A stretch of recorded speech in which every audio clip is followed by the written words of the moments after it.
This is an absolute robbery for the Denver Nuggets, as we have a new rumor report surfacing on how the Denver Nuggets can offload two players that fans are not high on at all and receive the perfect compensation where they get massive team needs and a young player who is multiple young players, in fact, who are perfect for this team in so many ways. And we are going to discuss all of this, the trade, the report, reveal what it is, who these players are, and on top of that, how the Denver Nuggets are in perfect position to pull off a move that is going to benefit them and multiple young players for the Nuggets at the end of this deal. And we are going to jump right into that, guys. But before we do that, if you're part of that 76% that's not subscribed to Denver Nuggets Digest, make sure to subscribe for daily Denver Nuggets updates.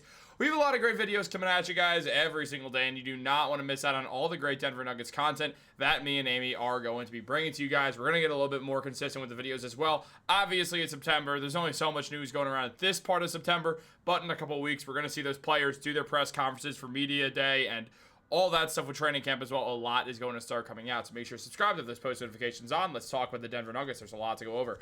Look, there's multiple players on this Denver Nuggets team who fans are not very high on, and recently there has been some discussion on trades and how the Nuggets can start to open up their rotation and their roster more for the best talent possible to play while covering some final team needs that are necessities going forwards as the Nuggets do prepare for their season where they will try to get that NBA title back after 2 years being removed from that 2023 NBA Finals, where they did win and have shown that they can win again. When the Nuggets won that, it felt like we were looking at a potential dynasty, a team that was built so well and could not be beaten. However, the salary is what beat them there. They couldn't retain Bruce Brown, they couldn't retain Jeff Green, and weakened the bench, and now the bench is strong for the first time ever. But there are still holes in this bench unit that do need to be solved. I mean, when we look at the Nuggets and their situation, we do see that there is a lack of something, and that is another ball handler outside of Jamal Murray. I know when you have Nikola Jokić, things are a little bit different, but Bruce Brown is more of an off-ball or secondary ball handler type of guy,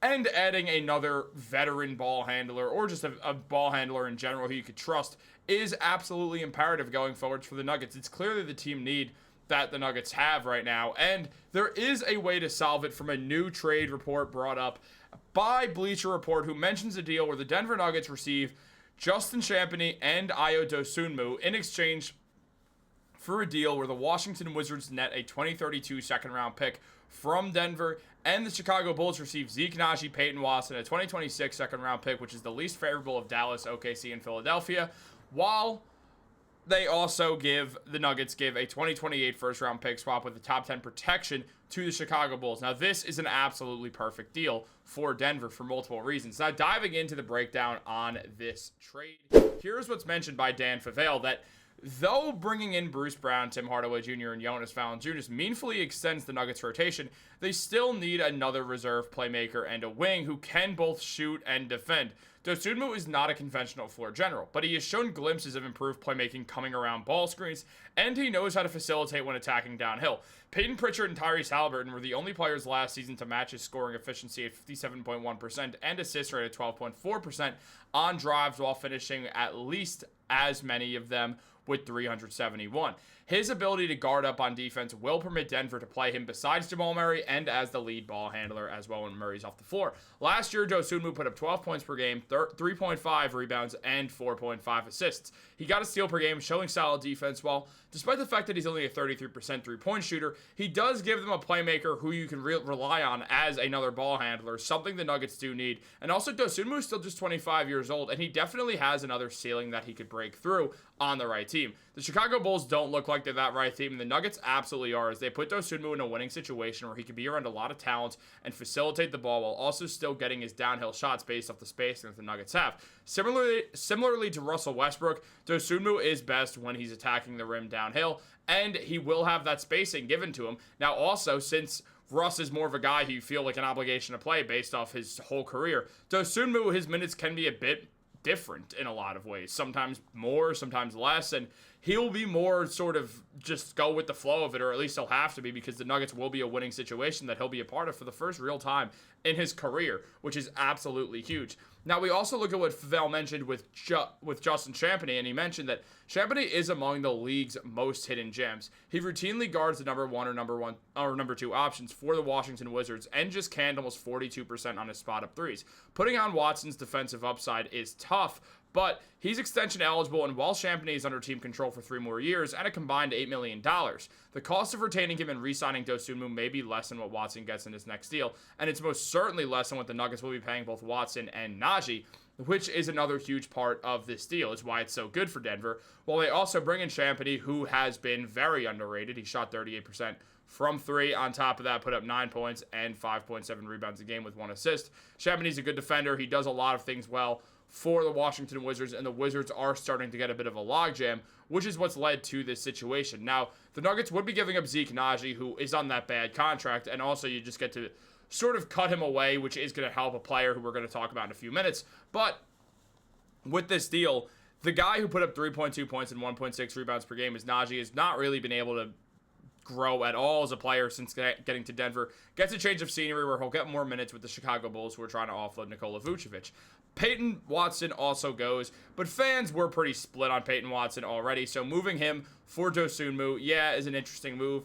And the 8 points per game and 45% from 3 in the corners will be missed, but it's not going to be the end of the world. Losing him, he's not irreplaceable, and the defense can also be helped elsewhere. Now, when we look at everything going on for this team and what the Nuggets receive, they get Justin Champagnie and Ayo Dosunmu and only lose Zeke Najee, Peyton Watson, and a 2028 first-round pick swap. That's totally worth it, because not only are the Nuggets now farther away from the salary cap, or from the luxury tax and from all like the second aprons and stuff, obviously they'll be over it, but it'll help.